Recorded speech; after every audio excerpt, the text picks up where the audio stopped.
বিসমিল্লাহির রহমানির রহিম। এখন আমরা দেখব ত্রিকোণমিতিক অনুপাতগুলোর মান খুব সহজে কিভাবে নির্ণয় করা যায়। ওই টেকনিক এখন আমরা দেখব।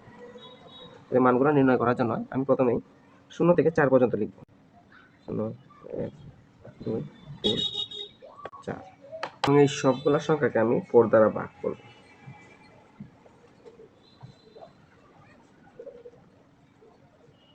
ভাগ করার পর আমি দেখব যদি কোনো সংখ্যা ভাগ যায় তাহলে ভাগ করে নেব। যেমন 2 দ্বারা 4 কে ভাগ করলে 1/2 এবং 4 দ্বারা 4 কে ভাগ করলে 1। তাহলে এই বাকি সংখ্যাগুলোর উপর আমি রুট বসাই দেব।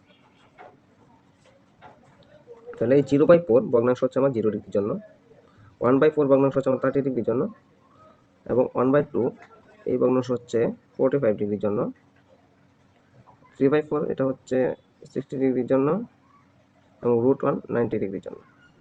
ঠিক আছে, এখন এই মানগুলো আমি কত ডিগ্রির জন্য নির্ণয় করি? 0 থেকে 90 ডিগ্রির জন্য। 0 থেকে 90 ডিগ্রির জন্য ত্রিকোণমিতিক 6টা অনুপাতে মান আমরা নির্ণয় করব। তাহলে দেখো 0/4 মানে কি 0-কে 4 দ্বারা ভাগ করতেছি। তো আমরা জানি 0-কে কোনো কিছু দ্বারা ভাগ করলে ওই মান 0 হয়ে যায়। তো 0/4 কত হবে? 0। তারপর 1/4 যেহেতু এটা ভাগ যায় না কিন্তু উপরে রুট আছে, দেখো 1-কে রুট করলে হবে 1 এবং 4-কে রুট করলে হবে 2। তারপরে এই 1/2 1-কে রুট করলে হচ্ছে 1 এবং 2-কে রুট করলে হচ্ছে √2। তারপরে 3/4 3-কে রুট করলে √3 এবং 4-কে রুট করলে 2 হচ্ছে 1 1-কে রুট করলে 1। তাহলে sin থিটার মান আমরা সবগুলো পেয়ে গেছি। sin 0 থেকে 90 ডিগ্রি মান আমরা পেয়ে গেছি। এখন হবে cos থিটা। cos থিটার মান হচ্ছে sin 0 ডিগ্রি যত cos 90 ডিগ্রি তত। তার মানে sin 0 ডিগ্রি মান এবং cos 90 ডিগ্রি মান সমান, sin 90 ডিগ্রি মান এবং cos 0 ডিগ্রি মান সমান। তাহলে cos 0 ডিগ্রি যত sin 90 ডিগ্রি তত। sin 90 হচ্ছে 1, তার মানে cos 0 ডিগ্রি 1। তারপরে 30 ডিগ্রি sin 30 ডিগ্রি এবং cos 60 ডিগ্রি সমান। তাহলে √3/2।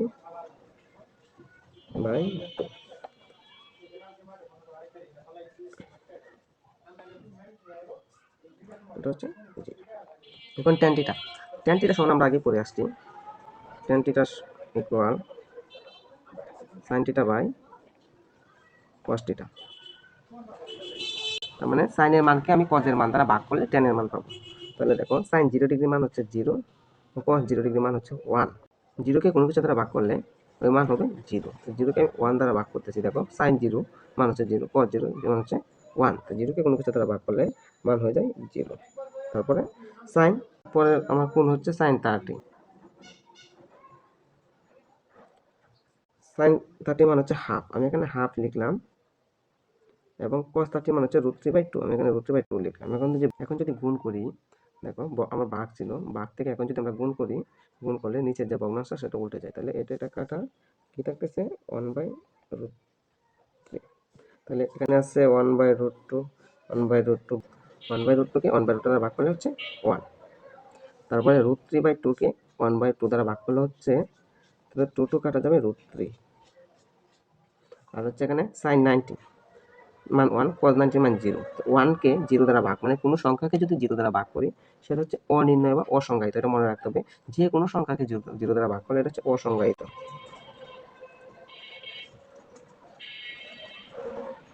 ঠিক আছে, তারপর হচ্ছে cot থিটা। তো cot থিটা হচ্ছে tan থিটার বিপরীত। tan থিটার বিপরীত মানে কি? cot theta equal 1/tan theta. তাহলে 1, তাহলে tan 0 ডিগ্রি মান 0, তাহলে 1/0, তাহলে cot 0 হবে অসংজ্ঞায়িত।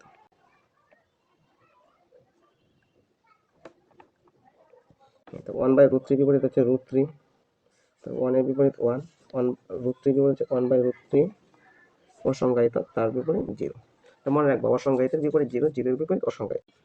sec থিটা হচ্ছে cos থিটার বিপরীত। তাহলে cos থিটার মান যা, sec হচ্ছে তার বিপরীত মান। তাহলে cos 1 এর মান sec তার 1 এর বিপরীত হবে 1।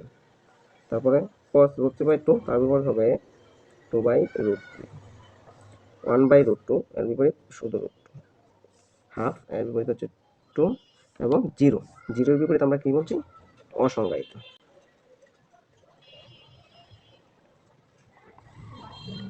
কোসেক, কোসেক হচ্ছে sin থিটার বিপরীত। তাহলে sin 0, তো কোসেক হবে অসংজ্ঞায়িত। তারপরে sin 30 মান হাফ, তো কোসেক হবে শুধু 2। তারপর sin 45 হচ্ছে 1/√2, কোসেক হবে শুধু √2। সাইন 60 মান √3/2, তাই কোসেক হবে 2/√3, এবং সাইন 90 মান 1, তাই কোসেক 90 মান। এই যে মানগুলো আমরা বের করে বলছি, এই মানগুলো আমাদের অবশ্যই মনে রাখতে হবে, অথবা আমরা যে পদ্ধতিতে নির্ণয় করছি এই পদ্ধতিতে নির্ণয় করে আমরা পরীক্ষার হলে একটা পৃষ্ঠা নির্ণয় করে রাখবো, যেন এমসিকিউ এবং আমাদের অঙ্ক আসলে সহজে সমাধান করতে পারি মান বসে। ধন্যবাদ সবাইকে।